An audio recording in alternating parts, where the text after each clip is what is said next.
Hello friends, आज આપણે ધોરણ 12 ચેપ્ટર નંબર 3 પ્રવાહ વિદ્યુતમાં અવરોધો જે બીજો પોર્શન છે ચેપ્ટરમાં બીજો ભાગ શરૂ થાય છે એટલે એ પોર્શન તરફ આપણે જવા જઈ રહ્યા છીએ। તો પ્રશ્ન આમ છે આજનો કે અવરોધોના પ્રકારો જણાવો તથા કાર્બન અવરોધનું મૂલ્ય નક્કી કરવા માટેનો વર્ણ સંકેત જણાવો। સૌથી મોસ્ટ ઇમ્પોર્ટન્ટ આ પોર્શન આપણે કહી શકીએ કારણ કે આમાંથી એક પ્રશ્ન જી નીટની અંદર હોય જ છે। ક્લિયર છે? ओके, तो अवरोधों प्रकारों तो सौथी पहला अवरोधों प्रकारों આપણે समझવાનો प्रयत्न करिए। तो व्यवहारनी अंदर जे अवरोधों वपराय छे, जे इलेक्ट्रॉनिक साधनों छे एनी अंदर जे अवरोधों वपराय छे ए नॉर्मली बे प्रकारना अवरोधों होय। पहलो छे पहला नंबरनो अवरोध छे ए छे वायर वाउंड अवरोध। वायर वाउंड अवरोध અને બીજા નંબરનો જે અવરોધ છે એ છે કાર્બન અવરોધ।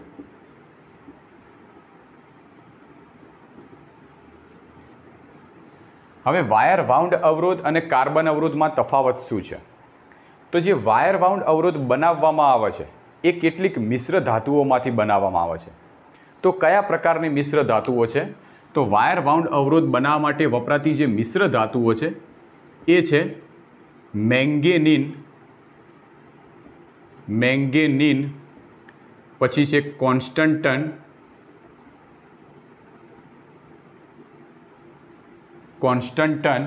અને ત્રીજી છે નાઇક્રોમ।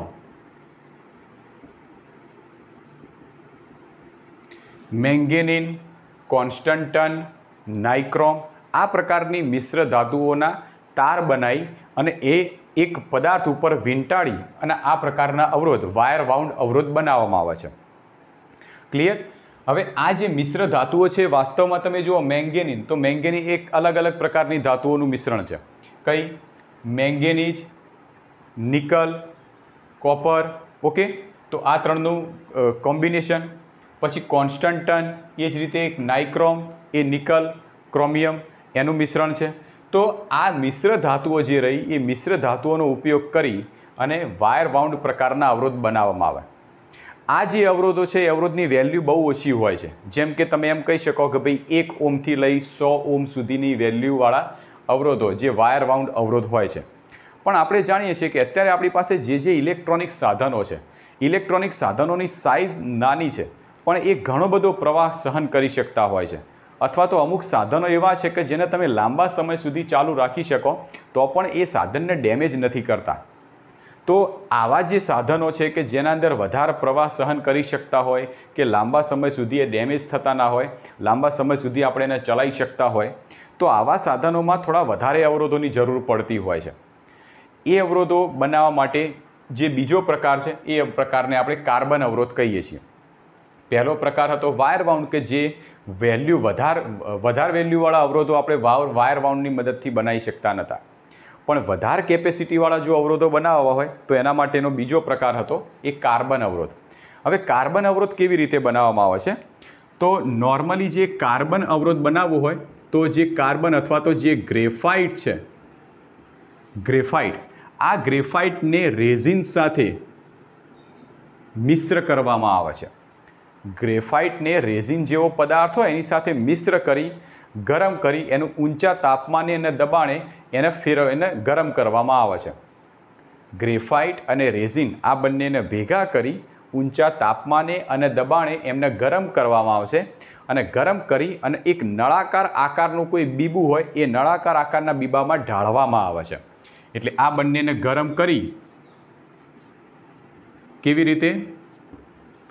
ઊંચા તાપમાને અને દબાણે ગરમ કરી ત્યારબાદ એને નળાકાર આકાર એમાં ઢાળવામાં આવે, નળાકાર આકાર એનો બનાવવામાં આવે। માની લો કે આ પ્રકારનો નળાકાર આકાર થઈ ગયો। હવે આ જે નળાકાર આકાર થયો છે તો નળાકાર આકારની બંને બાજુમાંથી વાહક તાર કાઢવામાં આવે છે। તો આ નળાકાર આકારની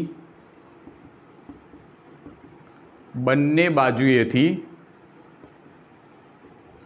વાહક તાર કાઢવામાં આવે છે। નળાકાર આકાર બની ગયો તો બંને બાજુ વાહક તાર કાઢી દીધેલો હોય. આ જે નળાકાર આકાર બની ગયો તેને ઢાંકવા માટે ઉપર જે કવરની જરૂર પડશે એ કવર તરીકે આપણે સિરામિક ક્યાં તો પ્લાસ્ટિકનું અવાહક મટીરિયલનું ઉપર કવર કરી શકીએ છીએ. તો નળાકાર પર સિરામિક કે પ્લાસ્ટિકનું અવાહક પડ હોય છે. તો આવી રીતે બનતો નળાકાર કે જે કાર્બન અવરોધ આવી રીતે બનતો જે અવરોધ છે એને કાર્બન અવરોધ કહેવાશે. તો ફરીથી કાર્બન અવરોધ આપણે કેવી રીતે બનાવીશું? તો ગ્રેફાઇટ લઈશું, રેઝિન જેવો પદાર્થ લઈએ, બંનેનું મિશ્રણ કરીએ, ગરમ કરીએ, તાપમાન ઊંચું કરી દઈએ, દબાણ પણ ઊંચું કરીએ, ત્યારબાદ એને એક નળાકાર આકારનું બીબું હોય એના અંદર ઢાળી એક નળાકાર આકાર આપીએ. આ નળાકાર આકારની બંને બાજુ વાહક તાર ફિટ કરી દઈએ. નળાકાર આકાર છે તો એની ઉપર અવાહક પડ તરીકે સિરામિક અથવા તો પ્લાસ્ટિક એનું એક અવાહક પડ બનાવી દઈએ. તો આવી રીતે બનતો અવરોધ જેને આપણે કહીએ છીએ કાર્બન અવરોધ. જે કાર્બન અવરોધ જે છે અત્યારની બધી જ તમે જે ઇલેક્ટ્રોનિક સાધન વાપરશો એને દરેકની અંદર મોસ્ટ ઓફ કાર્બન અવરોધ હોય છે. તો શું કરવા કાર્બન અવરોધ આટલો બધો પ્રચલિત છે, આટલો બધો વપરાય છે? તો કાર્બન અવરોધ વધારે વપરાવાનું કારણ શું છે કે એક તો એની વેલ્યુ ઊંચી હોય છે. વેલ્યુ ઊંચી એટલે ઊંચા અવરોધનો અવરોધ પણ બનાવી શકીએ છીએ. ત્યારબાદ એ સસ્તા હોય છે, વજનમાં એકદમ હલકા હોય છે. તો આ બધા એના ફાયદાઓને લીધે અત્યારના બધા જ લેટેસ્ટ અથવા તો બધા જ ઇલેક્ટ્રોનિક્સ ઉપકરણો તમે જુઓ તો એની અંદર કાર્બન અવરોધ વપરાતો હોય છે. બરાબર છે. આ કાર્બન અવરોધની તમે મૂલ્ય જો એની વેલ્યુ જોશો તો એની વેલ્યુ છે 1 ઓહ્મથી લઈ 100 મેગા ઓહ્મ સુધીના તમે કાર્બન અવરોધ મેળવી શકો છો, બનતા હોય છે. બરાબર છે. તો આટલા બે પ્રકારના અવરોધો હોય છે, વાયર વાઉન્ડ પ્રકારનો અવરોધ અને કાર્બન અવરોધ. હવે વાત આવે કે કાર્બન અવરોધનું મૂલ્ય નક્કી કરવા માટેનો વર્ણ સંકેત શું છે? તો કાર્બન અવરોધ જે બની ગયો, ચલો ઉપર પ્લાસ્ટિકનું અથવા તો સિરામિકનું અવાહક પડ ચડી ગયું. હવે આ જે કાર્બન અવરોધ કેટલા વેલ્યુનો હશે? 1 ઓહ્મનો હશે, 5 ઓહ્મનો, 100 ઓહ્મનો, 200 ઓહ્મનો, કેટલા ઓહ્મનો આ અવરોધ હશે એ મારે ચેક કરવું છે. તો એનું વેલ્યુ કેવી રીતે નક્કી કરે? તમને હાલ કાર્બન અવરોધ આપી દીધો, તમે જોઈને તરત કહી શકશો કે ભાઈ આ કાર્બન અવરોધનું મૂલ્ય કેટલું છે? તો એ આપણે જોઈને સીધું ચેક કરવું છે. તો એ જોઈને સીધું ચેક કરવા માટે વર્ણ સંકેત નક્કી કરવામાં આવ્યો છે. વર્ણ સંકેત શું છે? તો ચલો વર્ણ સંકેત આપણે સમજવાનો પ્રયત્ન કરીએ. તો એના માટે એક કોઠો છે જે તમારે યાદ રાખવાનો છે. આ કોઠો યાદ રાખશો એટલે ગમે તેવા કલરના કાર્બન અવરોધ તમને આપ્યા હશે તો તમે એની વેલ્યુ ચેક કરી શકશો. ઓકે. તો સૌથી પહેલાં આખો કોઠો યાદ રાખવાનો છે. અને કોઠો યાદ રાખવાની એક ટ્રીક છે. કોઠો યાદ રાખવો હોય તો એના માટેની ટ્રીક, તો આ ટ્રીક યાદ રાખો કે B Roy go to Bombay via gateway. Okay. આ યાદ રાખવાનું. આ છે કલરોના શોર્ટમાં form. BB Roy go to Bombay via gateway. Okay. આને ઉપરથી આપણે કલરો બનાવીએ. તો ચલો આ બીબી રોય જે આ બધું લખ્યું છે ને એ બધા જ ઊભા ભાગમાં બતાવી દઈએ. તો B Roy go to Bombay via gateway. હવે આ શું છે? આ BB Roy go to Bombay via gateway બધું આ બધા જ જે કલરો છે, જે રંગો છે, અવરોધ ઉપર જે કલર કરવામાં આવે છે, જેના ઉપરથી એની વેલ્યુ નક્કી થાય છે, એ કલરોના શોર્ટમાં ફોર્મ છે ઇંગ્લિશમાં. બી એટલે બ્રાઉન, બીજો બી એટલે બ્લેક, આર એટલે રેડ, ઓ એટલે ઓરેન્જ, વાય એટલે યલો, જી એટલે ગ્રીન, બી એટલે આવશે બ્લુ, વી એટલે વાયોલેટ, જી એટલે ગ્રે અને ડબલ્યુ એટલે વ્હાઇટ. તો આ જે કલરો છે, કલરોના જે ફોર્મ છે, એ કલરના ફોર્મ ઉપરથી આપણે સોરી પહેલું છે બ્લેક, મારી ભૂલ થઈ, અહીંયા બ્લેક છે, mistake mistake mistake mistake mistake mistake, black પછી બ્રાઉન.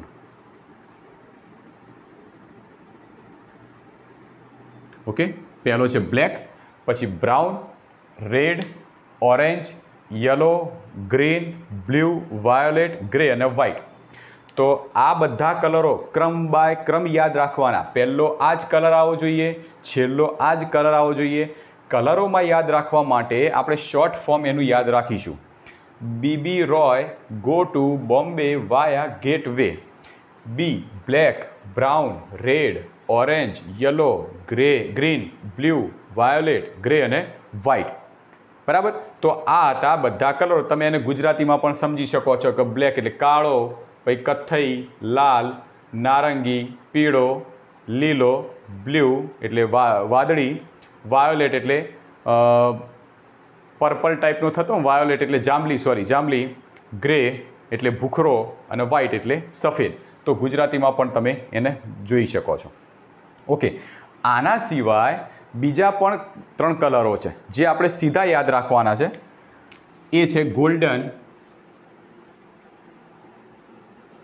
પછી છે સિલ્વર અને છેલ્લો છે કોઈ પણ રંગ નહીં. એટલે એવો કોઈ ભાગ આવે કે ભાઈ આમ નોર્મલી અવરોધ બનતો હોય તો અવરોધના ઉપર 4 રંગના પટ્ટા તો હોય. જેમ કે હું અહીંયા આગળ એક અવરોધ દોરું તો આટલે એક કાર્બન અવરોધ દોરું છું.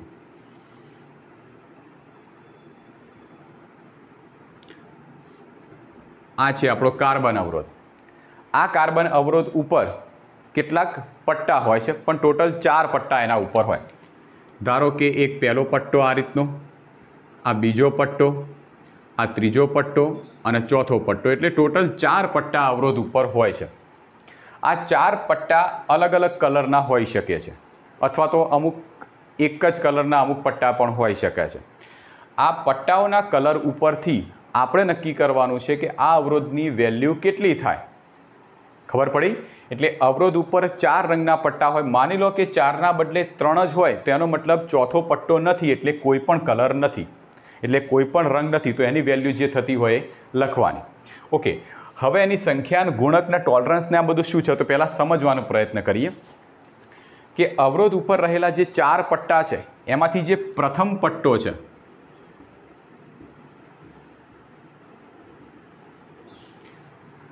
પ્રથમ પટ્ટો હંમેશા સંખ્યા બતાવશે. પ્રથમ પટ્ટો એ સંખ્યા બતાવે છે. બીજો પટ્ટો છે, બીજો પટ્ટો પણ સંખ્યા બતાવે છે. ત્રીજો પટ્ટો હશે એ બતાવશે આપણું ગુણક, અને ચોથો પટ્ટો હશે, ચોથો પટ્ટો બતાવશે ટોલરન્સ, એટલે સહનશીલતા, મતલબ કે ફેરફાર થોડો ઘણો કેટલો આઘો પાછો છે એ ભાગ. ઓકે, તો ચલો પહેલાં આપણે સંખ્યા, ગુણક અને ટોલરન્સ બતાવી દઈએ. તો કેવી રીતે લખીએ? તો આપણે આ કલરો તો યાદ રાખી દીધા, કેવી રીતે કલરો સળંગ લખવાના. હવે સંખ્યામાં શરૂઆત કરવાની અહીંયાથી 0, 1, 2, 3, 4, 5, 6, 7, 8 અને 9. ઓકે, ગુણકની અંદર જે સંખ્યા લખી છે એ ઘાતમાં લઈ લો. કોના? 10ની ઘાતમાં 10ની 1, 10ની 2, 10ની 3, 10ની 4, 10ની 5, 10ની 6, 10ની 7, 10ની 8, 10ની 9 અને છેલ્લા જે ગોલ્ડન અને સિલ્વર છે એના માટે આપણે ઊંધા રિવર્સમાં જવાનું, એટલે 10ની -1, 10ની -2 ઘાત. હવે ટોલરન્સમાં બ્લેકથી લઈ વ્હાઇટ સુધી ટોલરન્સ, કશાનો ટોલરન્સ નહીં આવે. ટોલરન્સ આવશે આ 3 કલરોમાં, એટલે કે ગોલ્ડનમાં ટોલરન્સ આવશે ±5%, સિલ્વરમાં ટોલરન્સ આવશે ±10%, અને જો કોઈ પણ રંગનો પટ્ટો ના હોય તો ટોલરન્સ આવશે ±20%. ટોલરન્સનો મતલબ થાય કોઈ ચોક્કસ વેલ્યુ હોવી જોઈએ। જેમ કે હું તમને એમ કહું કે ચલો અત્યારે 5 વાગ્યા છે, અમુકના ઘડિયાળની અંદર 5માંથી 5માં 5 પણ બાકી હશે, જ્યારે અમુકને 5ને 10 પણ થઈ હશે। હવે ધારો કે મારી ઘડિયાળમાં 5 વાગ્યા છે, મેં છોકરાઓને પૂછ્યું ભાઈ કેટલા વાગ્યા, તો ઘણાએ કીધું ભાઈ 5માં હજી 10 બાકી છે, બીજાએ કીધું 5 ને 10 થઈ છે। તો 5 ને 10, 5 ને 5 એ અમુક % સુધીની વેલ્યુ એ આપણે સ્વીકારી લઈએ છીએ, ચલો ભાઈ વાંધો નહીં, આપણો જવાબ સાચો છે। આમ 5 વાગ્યાનું કીધું છે, 5માંથી 5 મિનિટ ઓછી છે, 5 મિનિટ વધારે છે, તો આપણે એટલો ફેરફાર જે છે અંદર ચલાવી લઈએ છીએ। સેમ એવી રીતે ટોલરન્સ એટલે જે કિંમત હોવી જોઈએ એના અંદર થોડો ઘણો, આમાં 5% જેટલો ફેરફાર ચલાવી લેવાનો। ગોલ્ડન પટ્ટો હોય તો એવા અવરોધમાં 10% જેટલો ફેરફાર ચલાવી લેવાનો, અને કોઈપણ કલરનો પટ્ટો ના હોય તો એના ટોલરન્સમાં એટલે કે એની સહનશીલતામાં 20% જેટલો ફેરફાર આપણે ચલાવી લેવાનો। બરાબર, આ છે ટોલરન્સની વાત। ચલો તો અહીંયા જુઓ, પ્રથમ પટ્ટો એ સંખ્યા બતાવશે, સંખ્યા એટલે આ સંખ્યાવાળી લાઈન। બીજો જે પટ્ટો રહ્યો એ પણ આ સંખ્યા જ બતાવશે, સંખ્યામાંથી કોઈ પણ। જેમ કે હું એમ ધારો કે કહું કે બીજા રંગનો પટ્ટો એ યલો છે અથવા તો પીળો છે, તો પીળાની સામે સંખ્યા કેટલી છે? 4, તો બીજા પટ્ટા માટે સંખ્યા કેટલી થઈ? 4। ધારો કે પ્રથમ પટ્ટો વ્હાઇટ છે, તો વ્હાઇટ માટે સંખ્યા કેટલી છે? 9, તો પ્રથમ પટ્ટાની સંખ્યા 9 અને આ થઈ 4। ત્રીજો પટ્ટો છે ગુણક, એટલે ગુણક એટલે આ લાઈન। ધારો કે ત્રીજો પટ્ટો રેડ કલરનો છે, તો રેડને અનુલક્ષી ગુણક કેટલી છે? 10² એટલે ગુણ્યા 10²। અને છેલ્લો પટ્ટો એ ટોલરન્સ બતાવશે। બરાબર, ચલો ઉદાહરણ લઈએ એટલે તમને ખબર પડી જશે। ધારો કે પ્રથમ પટ્ટો છે આપણી પાસે લાલ, બીજા રંગનો પટ્ટો પણ આપણી પાસે છે લાલ, ત્રીજો પણ આપણી પાસે લાલ જ રંગનો પટ્ટો છે, અને ચોથો છે આપણી પાસે સિલ્વર, એટલે કે સિલ્વર એટલે કહો ચલો ને, ઓકે। આપણે એવો અવરોધ લીધો છે કે જેના પહેલા 3 પટ્ટા લાલ રંગના છે અને ચોથો પટ્ટો સિલ્વર રંગનો છે। હવે તમને એમ કીધું કે ભાઈ આવો અવરોધ દેખાય, તમને આ જે કલરવાળો અવરોધ દેખાયો એ અવરોધની વેલ્યુ કેટલી છે મને ચેક કરીને બતાવો। તો ચલો શરૂ કરીએ। તો સૌથી પહેલાં પહેલો પટ્ટો લાલ રંગનો છે, અને લાલ રંગ તો આપણા ટેબલની અંદર લાલ જે રંગ રહ્યો એ લાલ રંગને અનુરૂપ સંખ્યા, તો પહેલો પટ્ટો સંખ્યા બતાવશે, સંખ્યાને રજૂ કરે છે। તો લાલ રંગની અનુરૂપ સંખ્યા કેટલી છે? 2, તો અહીંયા આગળ પહેલાં લખીશું 2। પછી બીજો પટ્ટો પણ લાલ રંગનો છે અને બીજો પટ્ટો પણ સંખ્યા બતાવે છે, તો બીજો પટ્ટો લાલ રંગનો એ પણ સંખ્યા બતાવે છે, એની સંખ્યા છે 2, તો આની જોડે લખો 2।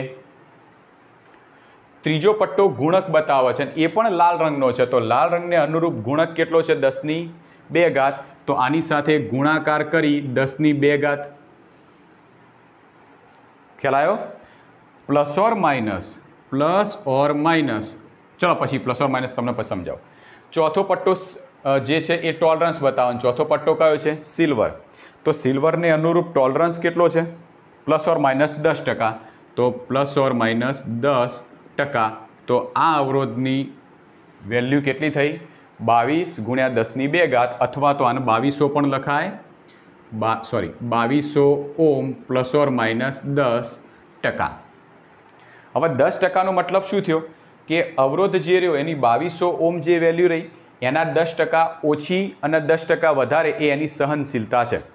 હવે 2200ના 10% થાય 220, એનો મતલબ એ થયો કે આ જે અવરોધ રહ્યો એ 2200 એના 10% ઓછા કરો, તો 10% ઓછા કરું તો 220, એટલે કે થશે 200 અને 2200 એટલે થઈ ગયા 2000, 2000માંથી એટલે 1980, અને 10% વધારે પણ વેલ્યુ સહન કરી શકે, એટલે 2200 એના 10% એટલે 220, તો થયા 2420।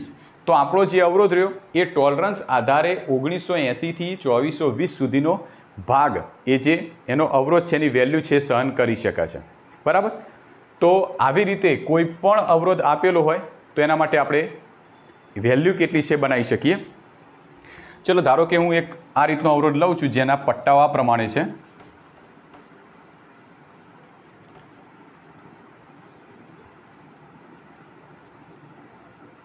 જે અવરોધ છે, ચલો હું સીધો આમ જ કહી દઉં કે અવરોધ છે એનો પહેલો પટ્ટો એ છે જાંબલી રંગ, બીજો પટ્ટો પીળો છે, ત્રીજો પટ્ટો છે એ ધારો કે ભૂખરો રંગ છે, અને ચોથા રંગનો પટ્ટો છે એ ગોલ્ડન છે. ઓકે, તો આવા પ્રકારના પટ્ટા છે તો આના અનુરૂપ અવરોધની કિંમત કેટલી થાય? તો પહેલો જાંબલી, જાંબલી એટલે વાયોલેટ, અને વાયોલેટને અનુરૂપ સંખ્યા કેટલી છે? 7. તો પહેલા પટ્ટાને અનુરૂપ આંકડો મળ્યો 7. બીજો છે પીળો રંગ, તો પીળો રંગ એટલે યલો, અને યલોને અનુરૂપ સંખ્યા છે 4, તો 74. ત્રીજો છે ભૂખરો, ભૂખરો એટલે ગ્રે, અને ગ્રેને અનુરૂપ જે ગુણક છે એ કેટલો? 10⁸, તો 10⁸. ઓકે, એટલે એની સાથે ગુણાકારમાં લઈશું, ગુણ્યા 10⁸. અને છેલ્લો ગોલ્ડન છે, તો ગોલ્ડનને અનુરૂપ ટોલરન્સ ±5, તો ±5%. આટલો આવા રંગના પટ્ટા હોય તો આટલા અવરોધની વેલ્યુ થાય. તો ઓકે, તો આજનું તમારું હોમવર્ક, માની લો કે તમારી પાસે જે અવરોધ છે એ અવરોધમાં રંગો આપણા રાષ્ટ્રધ્વજ જે છે એ અનુરૂપ રંગો છે. પહેલો કેસરી, બીજો સફેદ અને ત્રીજો લીલો. તો આપણા રાષ્ટ્રધ્વજને અનુરૂપ આપણો જે અવરોધ છે એ અવરોધમાં રંગો છે. તો એવા જો રાષ્ટ્રધ્વજને અનુરૂપ જો રંગો હોય અવરોધ ઉપર, તો એ અવરોધની વેલ્યુ કેટલી થશે? આ પ્રશ્ન JEE નીટમાં પણ પૂછાઈ ગયેલો છે, ગુજકેટમાં અને બોર્ડમાં પણ પૂછાઈ ગયેલો છે. આનો જવાબ તમારે લખીને મને મોકલવાનો છે, પણ આટલું તમને યાદ રહેવું જોઈએ.